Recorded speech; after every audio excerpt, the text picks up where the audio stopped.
네, 안녕하십니까. 여기는 임진각입니다. 남북 통일의 소원을 담아가지고 이 리본에다 글을 남겼는데요.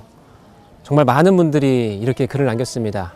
그만큼 이 임진각이 갖고 있는 이 남북 분단의 현실, 그리고 남북 통일에 대한 소원이 정말 의미가 있는 장소이기도 합니다. 이 임진각은 사실 1977년부터 많은 이산가족분들이 가지 못하는 고향을 그리워하면서 행사를 갖고 있는 곳이기도 합니다. 그 임진각에 왜 사람들이 모일까 생각을 해봤는데요. 이 임진각은 남한 지역 중에서 그래도 가장 북한과 가까운 곳이기 때문에 그렇기도 합니다. 우리는 흔히 이제 휴전선이라고 얘기를 많이 하는데요. 이 휴전선, 비무장지대, 남방 한계선, 북방 한계선, 이런 것들이 이제 많이 복잡하다 보니까 이곳이 어떠한 의미가 있는지를 잘 모를 수가 있는데요. 이 38선을 기점으로 해가지고 남으로 2km, 북으로 2km, 이 총 4km 기간을 이제 비무장지대라고 얘기를 합니다. 근데 그 비무장지대만 있는 것이 아니라 이제 남한 사람들이, 민간인들이 북한 지역에 가면 안 되기 때문에 이 북방 한계선, 이제 북쪽으로 올라갈 수 있는 가장 가까운 곳에 이제 한계선을 둬가지고 거기에 이제 민간인들이 들어가지 못하게 민통선이라고 하는 것을 구획을 정했는데요. 이곳은 그 민통선 안에 들어가 있는 거의 유일했던 지명이기도 합니다. 그러다 보니까 달리고 싶지만 못 달리고 있는 그 기차도 보이고 다양한 또 군사 관련된 초소가 보이는데요. 이제 이곳에 많은 우리 남한 사람들이 와서 이 통일에 대한 이 소원을 담아서 함께 했던 그러한 역사적인 상징적인 곳이기도 합니다. 오늘 이곳에 와서 처음으로 이제 그 남북 통일과 관련된 앞으로의 방송에 대해서 여러분들과 그 출발을 알리려고 왔습니다. 그만큼 상징적인 곳이고 중요한 곳이기에 이 자리에 왔는데요. 이곳을 통해서 더 많은 것들을 여러분들과 또 나누고 함께 얘기할 수 있는 그러한 방송으로 다짐을 하고 함께 만들어 갔으면 좋겠습니다. 예, 감사합니다.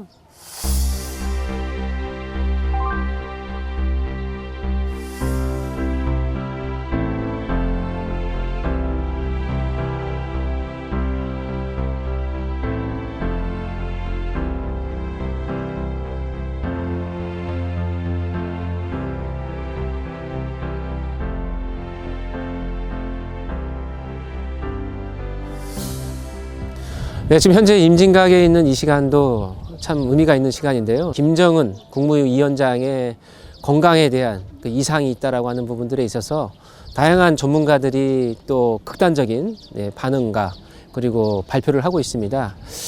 그런 것만 보더라도 지금 만약에 이렇게 큰 위기가 온다고 한다면은 남북 관계나 이 한반도의 평화가 어떻게 될 것인가라고 하는 부분들에 대해서도 다양한 또 생각이 오가고 있는데요.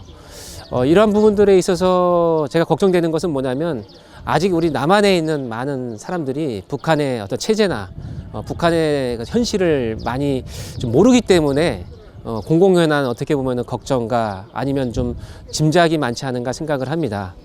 사실 이 김정은 국무위원장 말고도 이미 여러 차례 이러한 부분들이 있었던 역사가 있죠.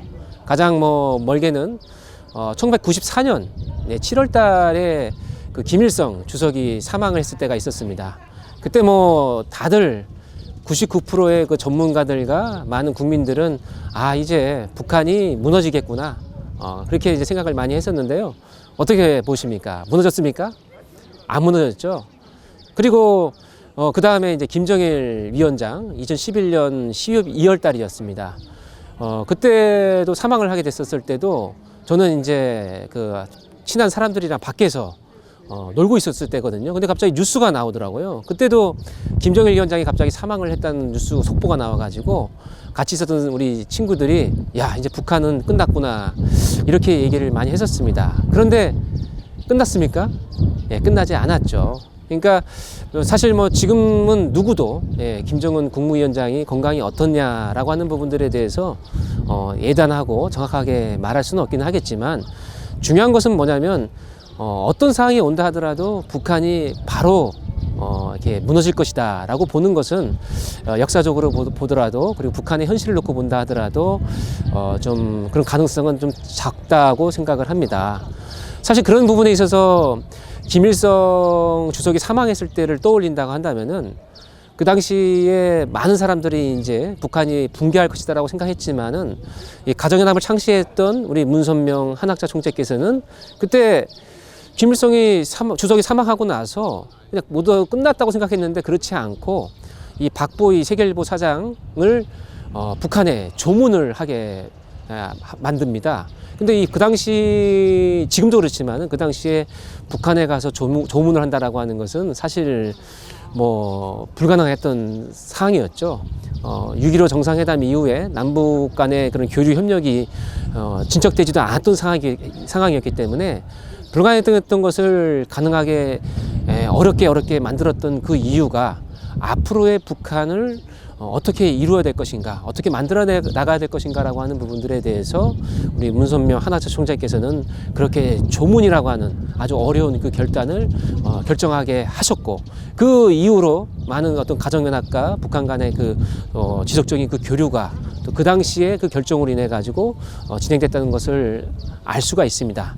그런 것처럼 지금 김정은 위원장에 대한 이 건강에 대해서도 많은 분들이 생각하는 그런 부분들이 앞으로 어떻게 바라봐야 될 것인가라고 하는 부분들을 북한의 그 상황을 하나하나 좀 이렇게 면밀히 같이 공부하고 학습하면서 우리가 좀 지평을 넓혀가면서 이 남북의 관계, 이 통일의 이 가능성을 함께 만들어가는 그러한 이 채널이 될 수 있도록 노력을 하겠습니다. 이렇게 임진각에서 여러분들과 함께 만나게 됐는데요.